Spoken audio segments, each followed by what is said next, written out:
Avec tout ce qui se passe dans le monde, suivre l'actualité est essentiel. Pour faire le point sur la politique américaine, les nouvelles internationales et les sujets de l'heure, retrouvez Christian Latreille et nos journalistes. Sur le terrain, en semaine 16h, heure de l'Est, ici RDI.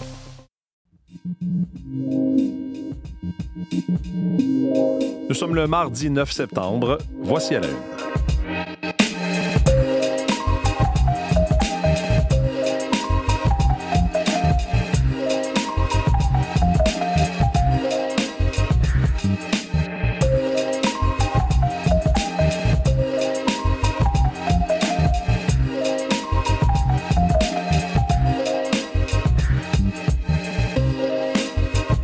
Bonjour, bon mardi, bienvenue à l'émission. Mathieu Bellumeur au microphone, content de vous retrouver encore ce matin. Et merci d'être avec nous, d'être fidèle au rendez-vous, à ce rendez-vous matinal. On va faire le tour de l'actualité avec vous, des derniers développements, la revue de presse, nouvelles culturelles, nouvelles météo également.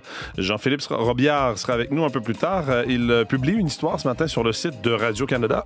Pardon, il va venir nous en parler. Ça touche le milieu de l'éducation. Ce sont des directions d'école qui disent avoir les mains liées par Québec. En fait, ce sont des directeurs d'école qui affirment qu'ils sont incapables d'utiliser l'argent réinvesti annoncé plus tôt cet été par le gouvernement du Québec, de l'argent réinjecté dans le réseau scolaire pour embaucher du personnel. Mais il y a des contraintes également qui viennent avec les réinvestissements. Ça fait en sorte que les directions d'école ont beaucoup de difficultés ou voire sont incapables d'aller embaucher du personnel. Il sera avec nous pour nous expliquer son dossier dans les prochaines minutes. Déjà autour de la table à cette heure-ci, Julie, Jasmine et Véronique. Bonjour à vous deux. Bonjour.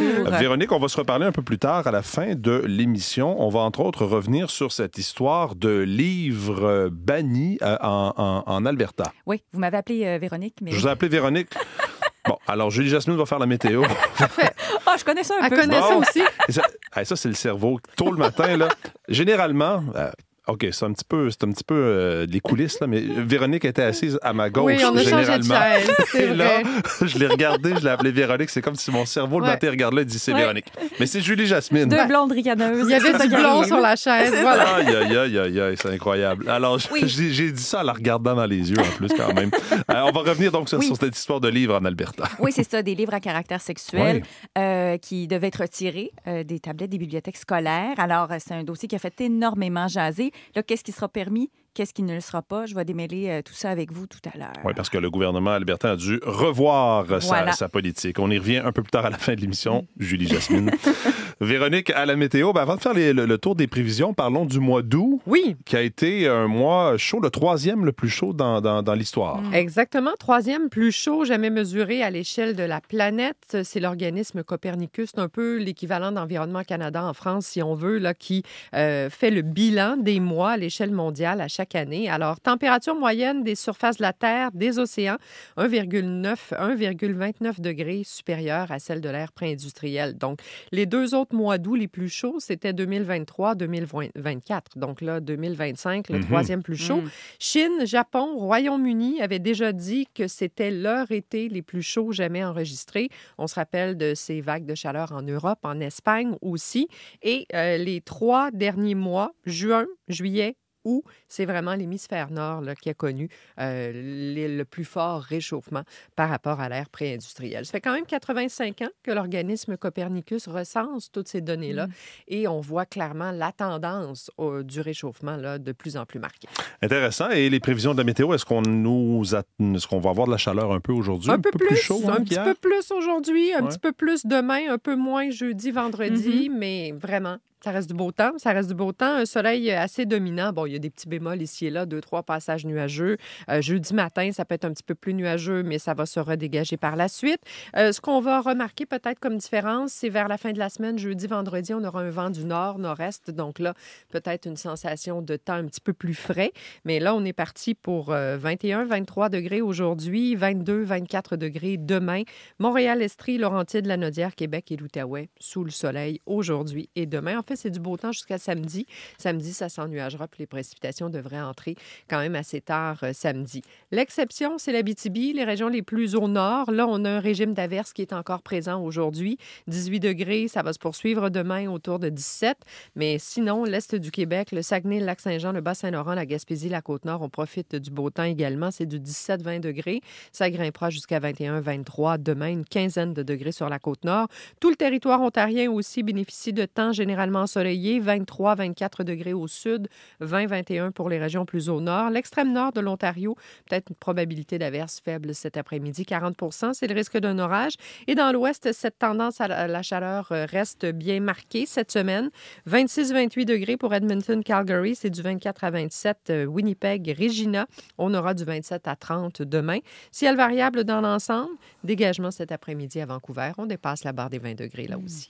Alors, Véronique et Julie-Jasmine, demain, vous arrivez avec une étiquette avec votre nom avec dessus. Notre nom dessus? Bonjour, mon nom est... On va se mettre à échanger nos vestons comme ça le matin. On va jouer avec ça. Là. Merci beaucoup, Véronique. Olivier Pellerin est là au sport. On va parler de football. Get rid of it, he does. And Monangai can't make a play, and that's it. The Minnesota Vikings will start this season 1-0. Bonjour Olivier. Bonjour. Ce sont les Vikings du Minnesota. Hier, c'était le match du lundi soir dans la NFL et donc une victoire des Vikings à domicile pour débuter cette saison. On a eu plusieurs beaux matchs déjà au cours du week-end. Ça en était un, ça aussi. Oui, effectivement. Une fin de match. Il fallait attendre à la toute fin pour voir les Vikings s'animer dans le match. Eux qui tiraient de l'arrière 21-7 avant le dernier quart. Et il y avait le corps arrière partant qui était tout nouveau, des premiers départs pour lui dans la NFL, J.J. McCarthy, chez les Vikings, qui avait fait à peu près rien depuis le début du match. Et au quatrième quart, tout s'est animé et comme ça, ils sont allés marquer 21 points lors du quatrième quart pour aller coiffer comme ça au fil d'arrivée les Bears qui étaient à la maison. Donc, battus 27-24 hier. Et ça a été la grosse surprise d'ailleurs. Vous avez peut-être entendu dans l'extrait, si vous avez porté attention, les spectateurs qui huaient l'équipe, les Bears, qui étaient pourtant en plein contrôle de ce match et qui ont laissé filer ça lors du dernier quart. Donc ça, c'est rassurant peut-être pour les Vikings d'être allés chercher une victoire sur la route et de cette manière-là avec J.J. McCarthy qui a déjà, donc pas d'expérience, et déjà allé chercher une victoire comme celle-là à l'arraché. Donc voilà, une fin de match extraordinaire. On a parlé de ce match des Bills, entre autres, qui aussi à la toute dernière seconde du match est allé chercher la victoire. Donc plusieurs équipes comme ça qui se sont illustrées et ça démontre qu'un match, mais ça se joue jusqu'à la dernière seconde. C'est jamais fini tant que c'est pas une fini, autre c'est preuve ça? encore hier entre ce match entre les Vikings et les Bears. L'équipe masculine canadienne de soccer va affronter le Pays de Galles aujourd'hui. Oui, on est en fenêtre internationale, donc des matchs amicaux en préparation, on le sait, pour cette année prochaine à la Coupe du Monde, entre autres. Donc, on veut parfaire un peu l'équipe, travailler sur les éléments, le leadership au sein de la formation. Donc, vendredi dernier, ils ont affronté la Roumanie avec une belle victoire de 3-0. Il y a eu un peu d'embrouille, entre autres, entre Ismaël Koné et l'entraîneur-chef Jesse Marsh. En cours de rencontre, Koné a été retiré du match alors que le Canada menait 2-0. Et là, il y a eu une prise de bec. On s'est échangé peut-être quelques insultes. On ne sait pas ce qui a été dit très exactement. Mais Ismaël Koné était présent hier à la conférence de presse avec Jesse Marsh. Donc, les deux étaient ensemble pour parler de cet événement. Ismaël Koné a parlé un peu d'immaturité, s'est excusé à ses coéquipiers pour, avoir fait dérouter peut-être l'attention de cette très, très belle victoire sur son agissement avec Jesse Marsh. Dit avoir eu une discussion aussi avec le personnel d'entraîneur, avec Jesse Marsh. On s'est expliqué. Tout semble bien aller maintenant. Ismaël Koné sera du départ aujourd'hui puisqu'il y a autre match. Ce sera contre le Pays de Galles aujourd'hui. Match qui débutera vers 14h45. Ismaël Koné sera à son poste, mais a fait mea culpa. Et tout ça est intéressant parce que justement, quand on veut travailler la chimie d'équipe, ces petits événements-là peuvent peut-être aussi démontrer qu'il y a quelque chose qui se passe avec l'équipe canadienne et Ismaël Koné est rentré dans les rangs. Donc voilà, on surveillera le résultat cet après-midi. Grand Prix cycliste de Québec et Montréal, c'est en fin de semaine, la fin de semaine prochaine, si je ne m'abuse. Vendredi, et les cyclistes arrivent vendredi à dimanche. Exact. Donc, vendredi, c'est à Québec, dimanche à Montréal. Et là, tout s'anime ici à Montréal parce qu'aujourd'hui, on accueille les cyclistes qui participeront à ces événements, les cyclistes internationaux, parce qu'il y en a qui étaient déjà arrivés, entre autres Hugo Hull, qui a déjà eu la chance d'ailleurs d'aller voir sa murale là, sur le plateau Mont-Royal. Première fois qu'il la découvrait en personne. Il avait dit que c'est la plus belle de Montréal. Oui. Bon, c'est sûr qu'il était peut-être un peu partial. Pourtant objectif. Exactement, un peu subjectif. Mais donc, effectivement, les courses se tiendront vendredi et dimanche. Et pour les amateurs, peut-être aller faire un petit tour à l'aéroport pour les accueillir, parce que les gros cadors là, du cyclisme international y seront. Sinon, soyez à Québec et à Montréal pour aller assister à ces courses. C'est toujours extraordinaire à voir. Ces bêtes de vélo, là, ce sont les meilleurs au monde qui seront là pour ces courses. Donc, allez voir ça. C'est au cours des prochains jours. Les villes, Québec et Montréal seront tout vélo. Merci beaucoup. Un plaisir.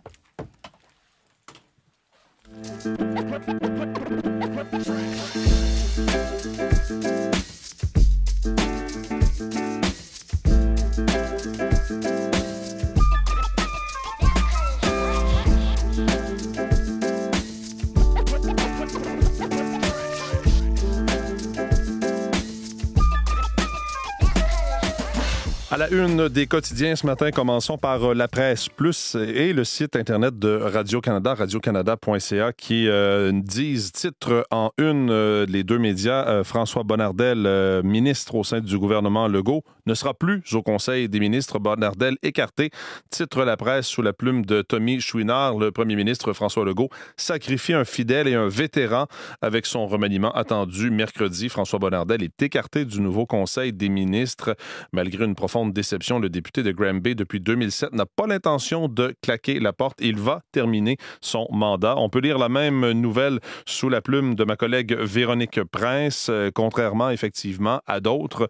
On pense à André Lamontagne, Suzanne Roy, André Laforêt également qui quittent ou qui ne se représenteront pas pour le prochain mandat. François Bonnardel avait confirmé à François Legault, lui, qu'il avait l'intention de revenir en poste et de se représenter lors de la prochaine élection à l'automne de 2026. Il désirait demeurer ministre, écrit Véronique Prince, après avoir été titulaire pendant 7 ans de portefeuille du transport, de la sécurité publique, où il s'était entre autres démarqué, écrit Véronique, dans la gestion des feux de forêt.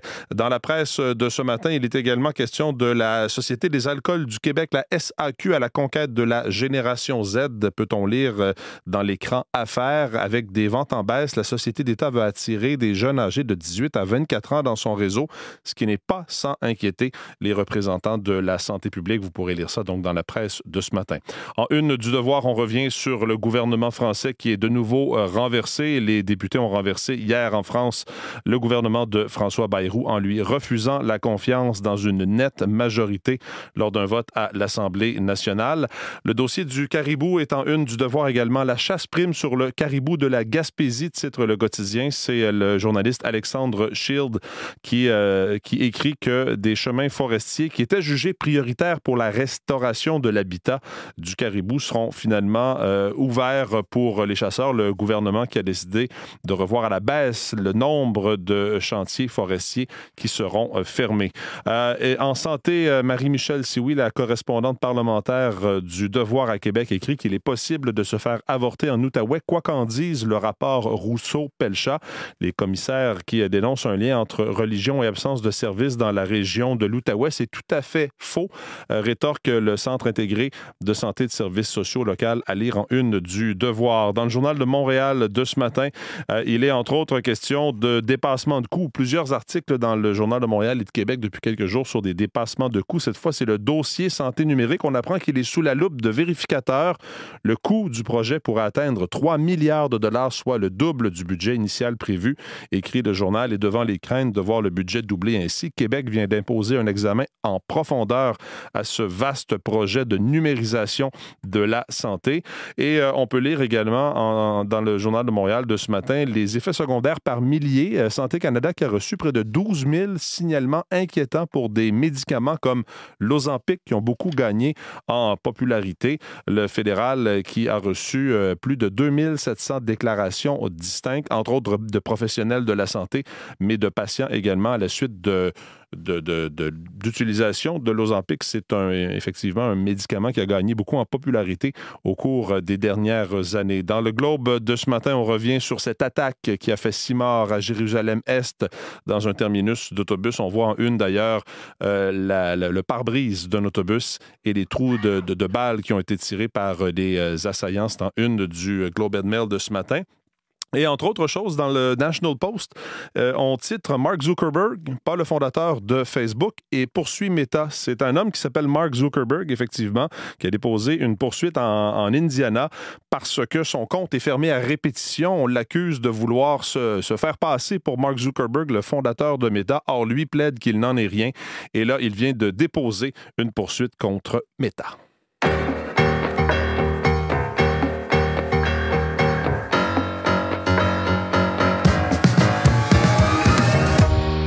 Jean-Philippe Robillard, à cette heure-ci, se joint à nous. Bonjour, Jean-Philippe. Bonjour, Mathieu. Alors, les directions d'école dénoncent la stratégie budgétaire du gouvernement dans le réseau scolaire. Je l'expliquais un peu au début de l'émission. Il y a eu, évidemment, un réinvestissement à la fin de l'été annoncé par le gouvernement Legault, mais les directeurs d'école affirment qu'ils sont incapables d'utiliser l'argent en question pour embaucher du personnel en raison des contraintes qui sont imposées justement par le gouvernement aux directeurs d'école. Oui, ils disent, dans le fond, les directeurs d'école, qu'ils ont les mains liées parce qu'ils ne peuvent pas embaucher tout le personnel qu'ils souhaiteraient avoir dans leur école, même s'ils ont de l'argent, parce que le ministère de l'Éducation leur impose des balises, oblige les centres de services scolaires et par le fait même les écoles à respecter un plafond d'embauche, Mathieu, à respecter un nombre limite d'employés à temps complet qu'ils peuvent embaucher. Et ça, c'est une condition qu'ils doivent respecter s'ils veulent avoir accès aux sommes que le ministre Drainville a réinvesti dans le réseau scolaire en juillet.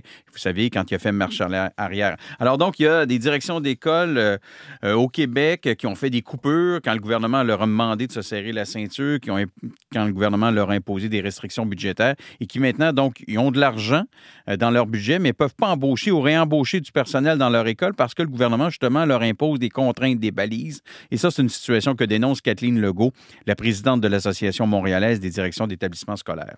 Alors, la consigne que les directions ont reçue, c'est pour le moment, on n'ajoute rien, là.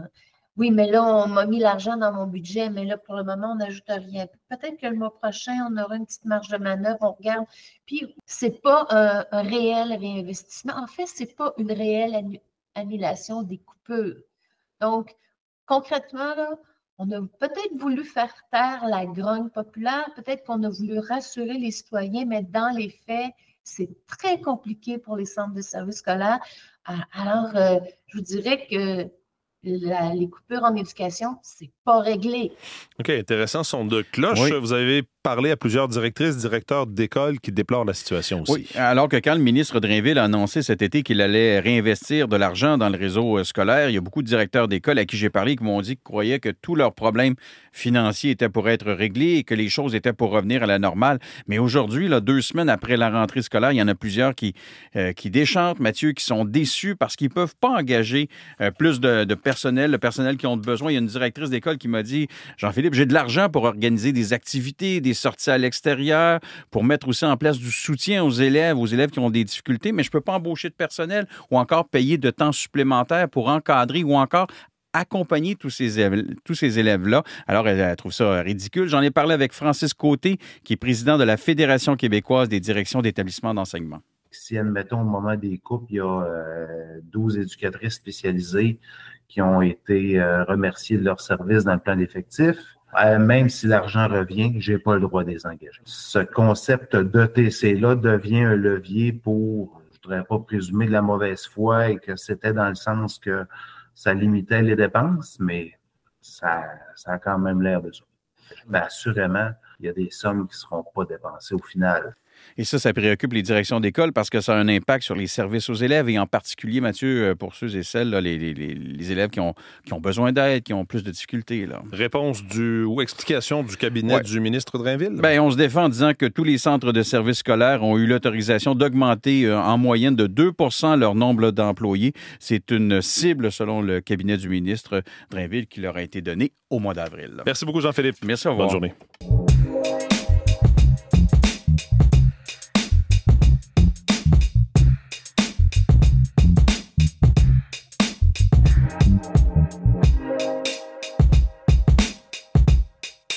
Je retrouve Julie-Jasmine Boudreau pour les actualités culturelles. Julie-Jasmine, rebonjour. Bonjour. Revenons sur l'Alberta. Parlons de cette province qui a modifié, et on a appris ça en toute fin de journée hier, les règles d'interdiction de certains livres dans les écoles. On parle de livres à caractère sexuel. Oui, exactement. Puis c'est un dossier qui a fait couler beaucoup d'encre. Et là, le gouvernement de Daniel Smith a choisi finalement de modifier cette directive-là.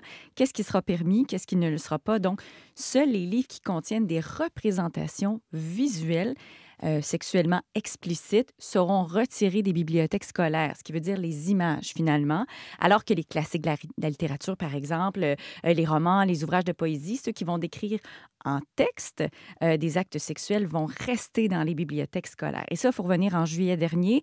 Le gouvernement de l'Alberta avait décidé, en fait, que tout matériel à caractère sexuel explicite devait être retiré à partir du 1er octobre. Mais là, bon, la rentrée est arrivée et la semaine passée, on apprenait que le conseil scolaire d'Edmonton allait retirer plus de 200 titres. On avait une liste pour se conformer à la nouvelle directive du ministère de l'Éducation.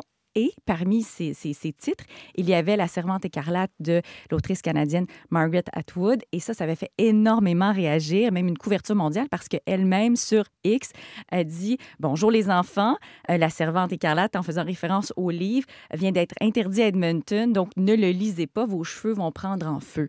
Donc, évidemment, ça avait fait beaucoup, beaucoup réagir. Et là, on savait qu'au départ, c'était le 1er octobre qu'on devait retirer les livres des tablettes, mais avec la nouvelle modification, on nous donne jusqu'au 31 octobre pour soumettre une nouvelle liste. Puis, ça devrait être appliqué à partir du 5 janvier prochain.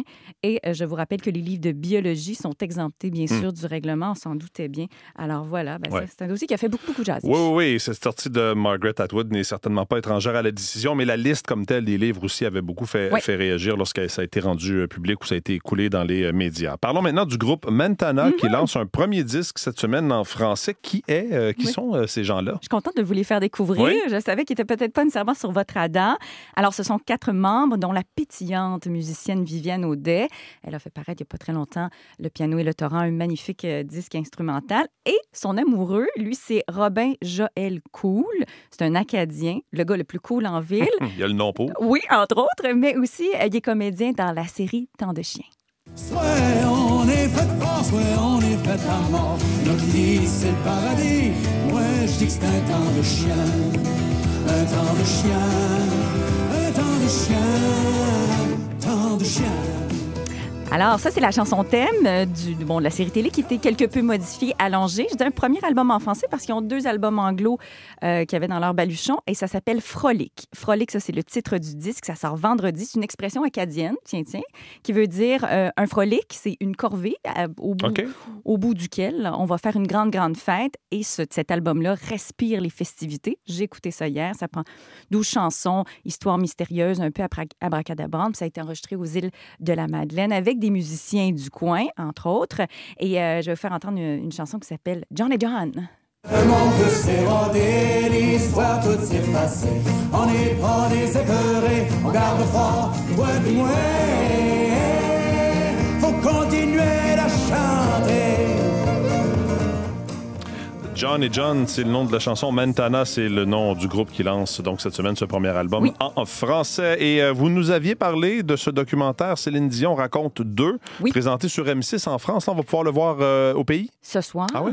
C'est à 19h20 sur M6 International. Okay. C'est offert sur votre sur demande, c'est-à-dire que vous devez être abonné à la chaîne. Ceux qui s'organisent d'ici la fin de la journée, entre autres, ça peut se faire sur la plateforme de votre câbleau ou directement, ça dépend du terminal que vous avez. Moi, je l'ai fait, je suis abonnée. Alors, c'est M6 International, c'est à 19h20. Il y aura une rediffusion demain à 12h40, donc mercredi, pour le 30e de l'anniversaire de l'album 2, bien sûr, avec Céline Dion, qui intervient dans ce documentaire. Merci beaucoup, Julie-Jasmine. Rempli.